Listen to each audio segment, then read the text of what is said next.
Sarayu Manisha plan ప్రకారం మిత్రని హోలీ వేడుకలకి పిలవడంతో ముందుగా మిత్ర హోలీకి వస్తాడు. వెల్కమ్ మిత్ర, వెల్కమ్ అని సరయు చాలా సంతోషంగా రిసీవ్ చేసుకుంటూ ఉంటుంది.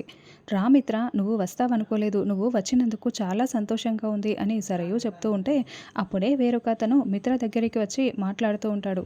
తర్వాత మనీషా సరయు ఇద్దరు మాట్లాడుకుంటూ ఉంటారు. మిత్ర ఒక్కడినే కూడా ఇలా హోలీ వేడుకలకి పంపిస్తుందని లక్ష్మి నేను అస్సలు ఊహించలేదు మనీషా. సూపర్ కదా, నీ ప్లాన్ బాగా సక్సెస్ అవుతుంది అని సరయు అంటూ ఉంటుంది. నువ్వు ఏదో ఒక ప్లాన్ చేస్తావని తెలిసి కూడా లక్ష్మి ఇలా మిత్రను ఒక్కడినే పంపించిందంటే నాకు ఎక్కడో తేడా కొడుతుంది మనీషా.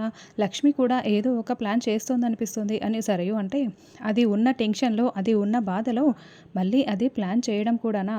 అలాంటిదేం లేదు, నేను మిత్రని పెళ్లి చేసుకుంటాను, చూస్తూ ఉండు అని మనీషా చాలా సంతోషంగా చెప్తూ ఉంటే నాకు కూడా సంతోషంగానే ఉంది. కానీ లక్ష్మి అంత తేలిగ్గా తన ఓటమిని అంగీకరించదు కదా, అక్కడే తేడా కొడుతుంది. సరేలే, ఏదైతేనే మిత్ర వచ్చాడు, మనకు అంతే చాలు అని సరయు అంటూ ఉంటుంది.